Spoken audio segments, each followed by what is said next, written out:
If we see garbage, we become garbage. This is all by design. This isn't an accident, and these movies are vehicles for mind control programs, not for your entertainment. Hollywood studios aren't competing with each other to produce the best films. They're ambushing you in a mind control crossfire, and they're all working together to accomplish the exact same objectives. Hollywood isn't about bringing joy to the masses. It's about making the masses a joystick for the ruling group because of their collective expertise in ancient brainwashing and mind control tactics that keep the ruling group in power. The ruling group maintains their power by tricking you to destroy your own. It's that simple. You live on planet mind control. Number 1. Let's talk and review first, because this will be very hard for most people to handle. I've left number 1 to the end for a reason, simply because it holds the greatest potential to make most people say, no, that's impossible. Before I describe this extremely effective mind control agenda, which is designed to make you consume large quantities of this very particular psychoactive substance, let's first review one final time the Howie Mandel mind control hack on America's Got Talent. In that mind control hack, orchestrated by mind control expert Max Major, he used 6 symbols of the sun: 1, 2, 3, 4, 5, and 6, plus 5 phonetic 4s hidden in other words. As I performing is my dream, and you can just hold that comfortably in your lap. But before you do that, Okay, are you up for it? I'm connected. All right. Max Major carefully crafted what Howie Mandel would see and hear in order to force Howie's subconscious to find safety and security in drawing a sun and picking the 4 o'clock on the watch. That's how easy it is. That's how you're designed to work. The fact that you don't know anything about this doesn't make it any less true. Yes, you know nothing about it, but the people who rule this place and engineer your behavior from on high, they know everything about it.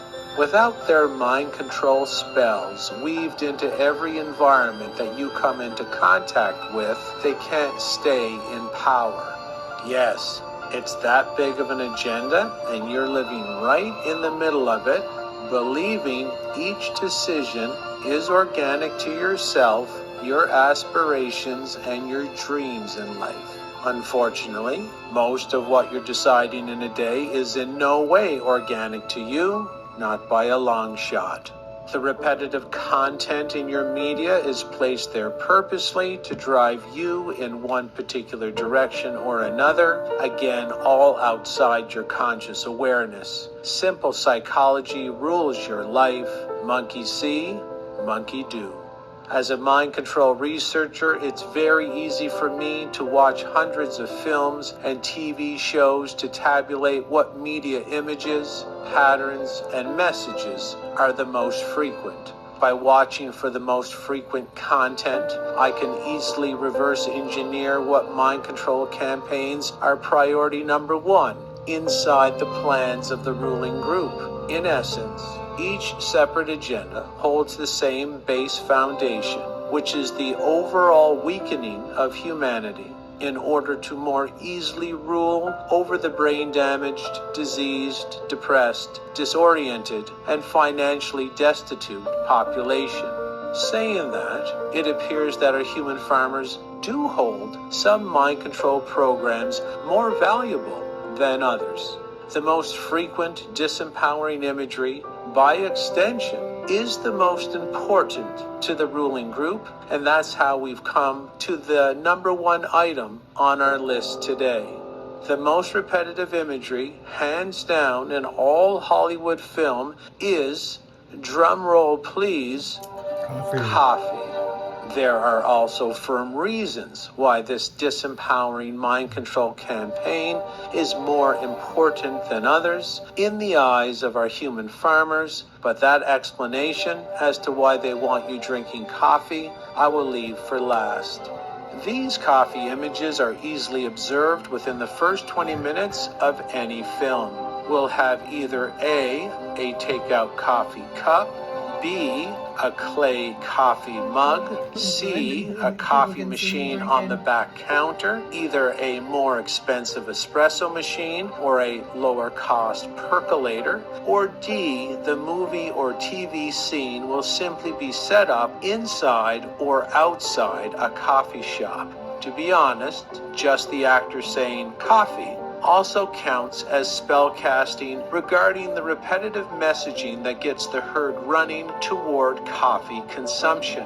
It's also important to mention that although this is hands down the most repetitive theme, pattern, or message in all Hollywood films, therefore reflecting that it is the most important mind control campaign to the ruling group, there's a good chance you've never even consciously noticed this mind control coffee tsunami whatsoever.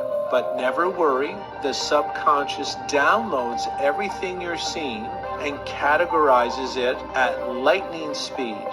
Although the estimates differ, the subconscious is believed to download 11 million pieces of data per second, while your conscious mind can only download 140 pieces of data per second.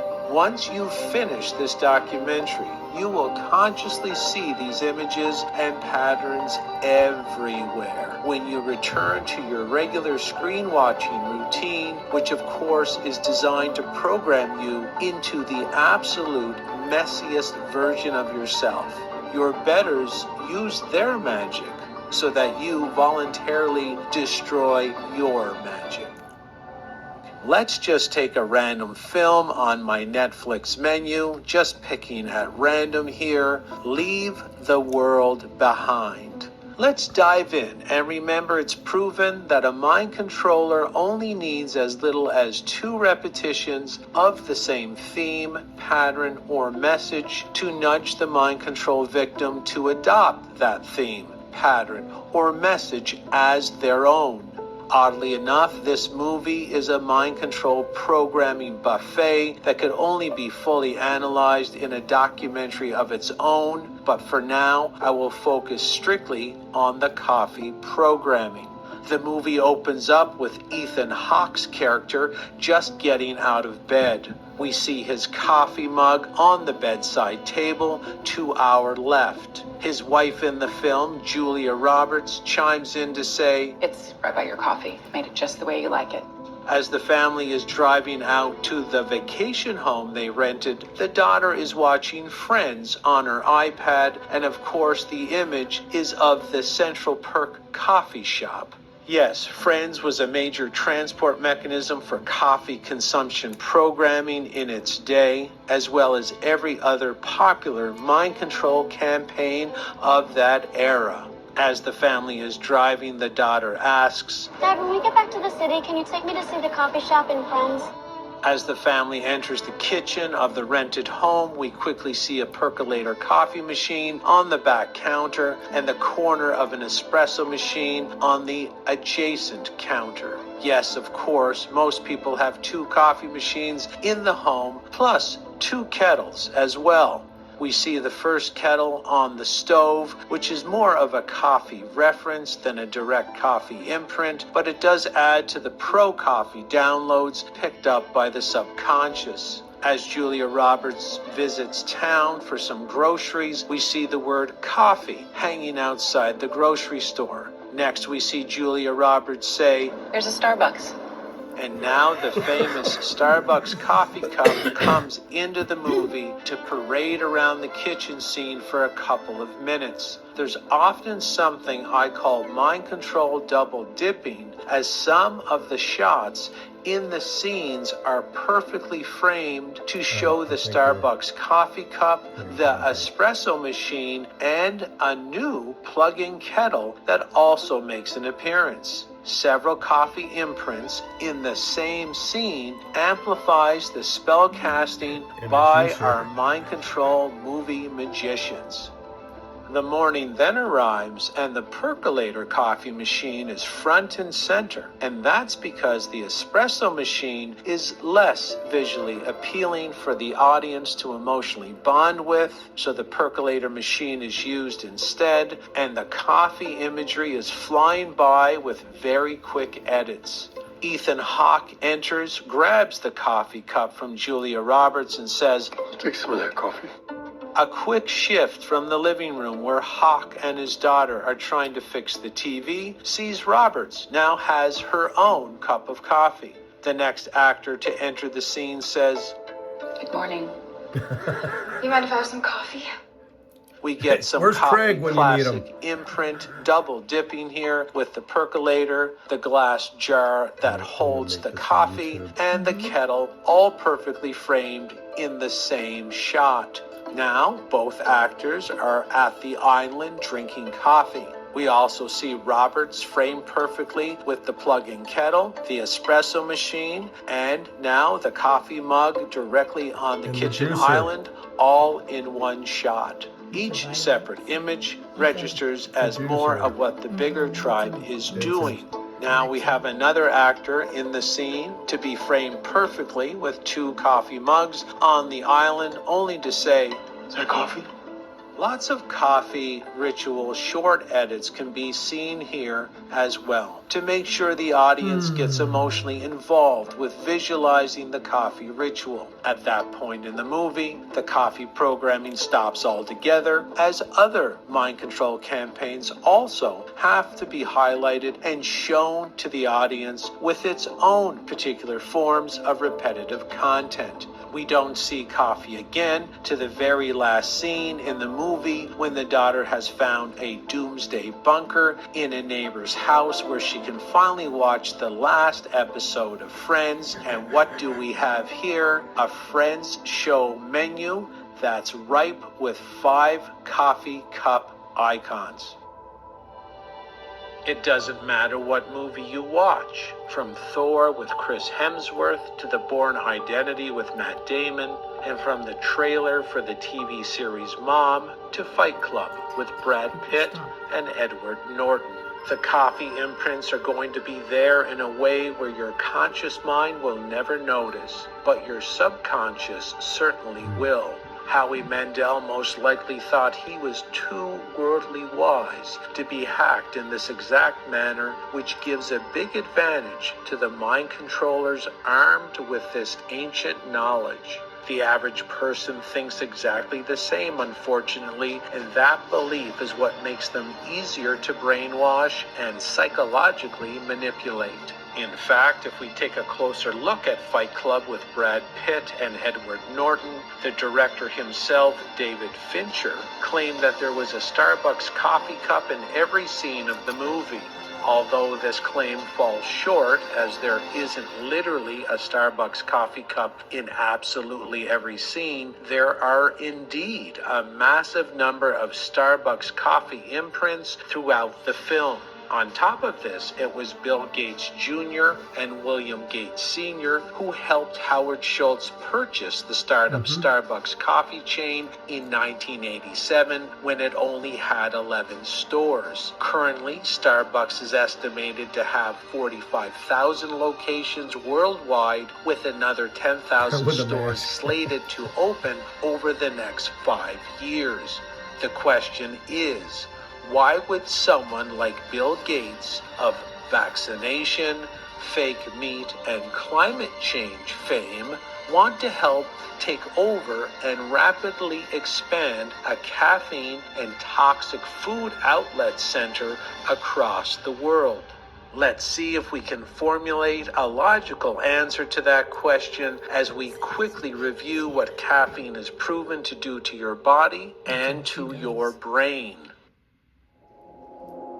Let's start with how your brain changes after you consume only a small amount of caffeine or coffee. Do you think it's easier to mind control people who only get half the normal blood flow and oxygen to their brains?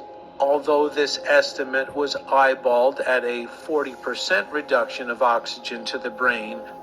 It's like a 40% drop in the blood flow to your brain. So that's a lot. So before caffeine, with caffeine, the blood flow to my brain dropped Went about down 40%. 40%. Really? The general consensus is somewhere between 21 and 30%. Do you think you personally could navigate life successfully with such a dramatic decrease in oxygen and nutrients to your brain? Look out the window today. Do you see anyone showing any signs of brain damage regarding their decisions, beliefs, or ideas in life? Would this slow drip brain starvation effect have anything to do with the fact that this coffee-based mind control campaign represents the #1 most frequent imprint in all Hollywood film? As a mind control researcher, I think the end goal here is pretty obvious.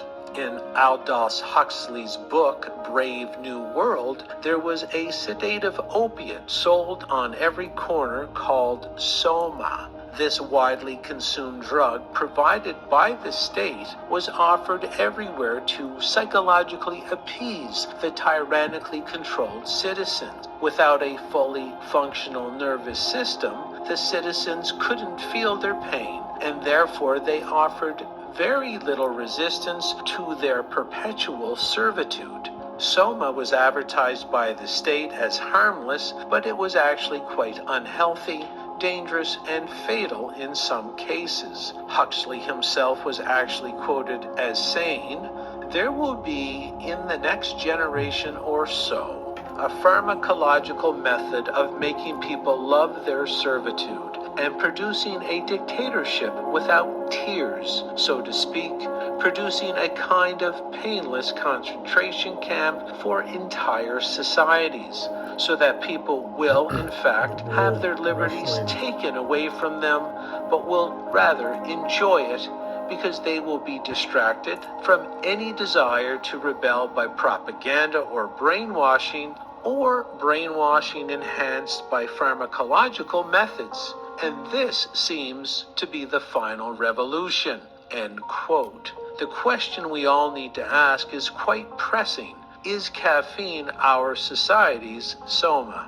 We see caffeine's effect on the brain, but what else does it do to the body? Well, in the book Caffeine Blues by Stephen Chernisky, we may be able to finally start understanding why our movie magicians go out of their way to drive the coffee-based repetitive content into the stratosphere. Caffeine is proven to cause directly or contribute to heart palpitations, heart attacks, strokes, panic attacks, hypoglycemia, gastritis, PMS, dangerous increases in blood pressure, hormone imbalances, ulcers, adrenal exhaustion, certain types of cancer, stillbirths, delayed pregnancy, spontaneous abortions, heart-damaging homocysteine levels, chronic fatigue syndrome, tinnitus, muscle aches, unhealthy postures, osteoporosis,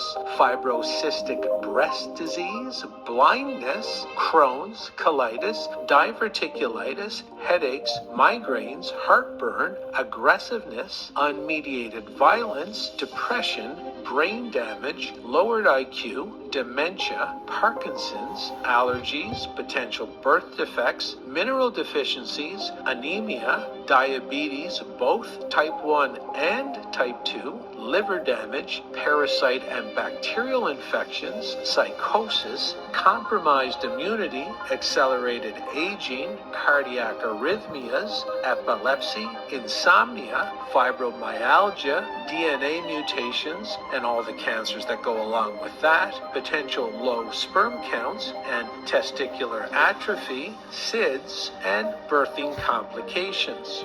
When is the last time your doctor asked you how much caffeine you were consuming, or compared your ailments with this long list of known side effects associated with moderate or even low-level caffeine coffee consumption. Why do hospitals sell coffee or caffeinated beverages? Other than caffeine, is there any poison in the entire world that causes this many separate diseases, dysfunctions, and cancers? Why is no one talking about this whatsoever? Why is coffee on every corner? Could it be that we're drowning in poisons, toxins, and disease-causing compounds of all types because mind control makes us rabid consumers of them? What sort of population is more easily controlled, governed, and perpetually abused? A weak population or a strong one?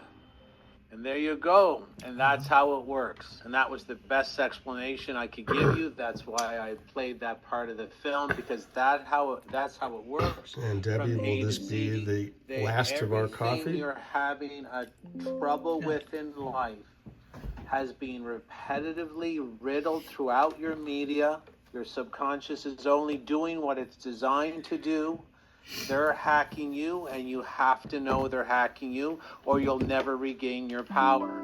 Because we're going to teach you. I'm going to put this particular video up in the private Facebook page, and I'll tell you what to look for, because it's a video from 2003 that has a lot to do with what happened in 2020, and you can pick it out yourself. Now that you know how this works, you want to start looking not at the actors themselves, but what's in the background, what's in the foreground, what's in their hands, and what are they saying, and just really try to focus in on the fact that these movies, they were never there to entertain you. Those screens in your living room, they're bona fide military weapons.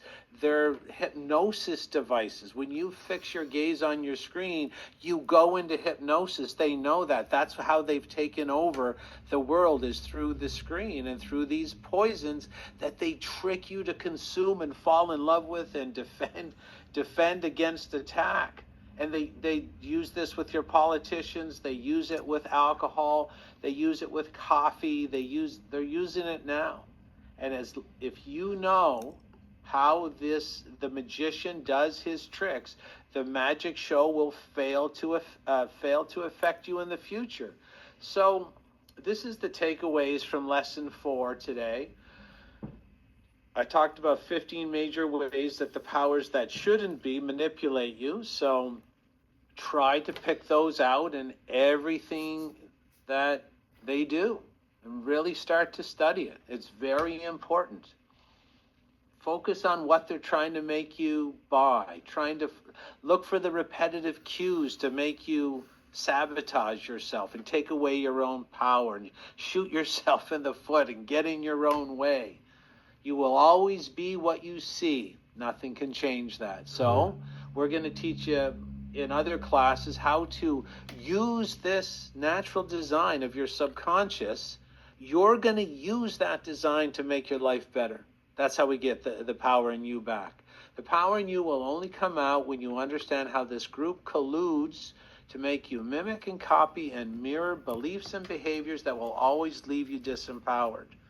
And we're going to use the same technology. We're going to show you how to do it. We got the back-end library with the hypnosis and the wall art, so we can give ourselves positive signals so that we can hack our own neurology in a positive direction. And by doing that, we've already proven to you in the past sessions that if you're vibrating high, you're vibrating in a positive way, you're vibrating in an abundant way, it's not just you. It doesn't just affect you. It affects everybody around you, around the world, or around the flat earth, whatever way you want to look at it. When you bring awareness to these facts through public discussion, videos, blogging, or posts, like if you blog about this or you post about this, you can make it interesting. They're not kicking people off for talking about this stuff. They're not kicking anybody off social media for talking about this stuff. This is a great Trojan horse to start posting so you don't get blasted off social media, so you also help the world go in the right direction. So you not only help the world recognize these con jobs, con means snake, by the way, and snake means frequency. You create interest that can help you pursue a profitable career in this very interesting field. You can have a stay-at-home business like I do, talking about this stuff, coaching, becoming an overcoming self-sabotage coach, which is just a fancy, neutral way of saying, I'm going to teach you how to brainwash yourself to something better. So always think entrepreneurship. And the reason I say that is because they've impregnated poverty programming into you. It's one of their favorite programs, is make you afraid of money. Or if money comes your way, you'll get rid of it. So the most read articles, and this is how I, can parlay the entrepreneurship in the right direction. I'll tell you that the most read articles and most well-watched videos I've ever produced are about media and movies and TV shows and analyzing their content like this. And maybe you can make a career out of it. Like Chase Hughes has done this, Sarah Westall has done this, Mark Devlin has done this, Mark Crispin, and even myself. So think about it. Analyzing movies. I'm still looking for a partner to do Illuminati movie review or a mind control movie review. And where you analyze the, maybe analyze a movie every 2 weeks. And trust me, it'll be probably one of the most well-watched YouTube channels in the world. If we could ever, we'd make the review of the movies very similar to the documentary portion that you just saw. So your homework for this week, which we'll put inside the, in the private Facebook page, is hopefully you watch Planet Mind Control and learn, and you'll see the full movie. You saw like 18 to 20 minutes there. The full movie's an hour and 15 minutes, and it goes over the solutions too. You saw the number one. That was the coup de grace. That was the end of the the suspenseful build up to the number one most repetitive Hollywood imprint. But there's a number two, which is really good too. Number three is really good as well. So I hope you enjoyed the show. I really hope you enjoyed that clip that you saw from the documentary. And oh yeah, I'm sorry about this big chain. I'm just using it to, I didn't know I still had it on, but I'm using it for its silver properties in my bloodstream. So I hope everybody liked that. And we'll start with the, Andrea, could you take me off? Yeah, thank you.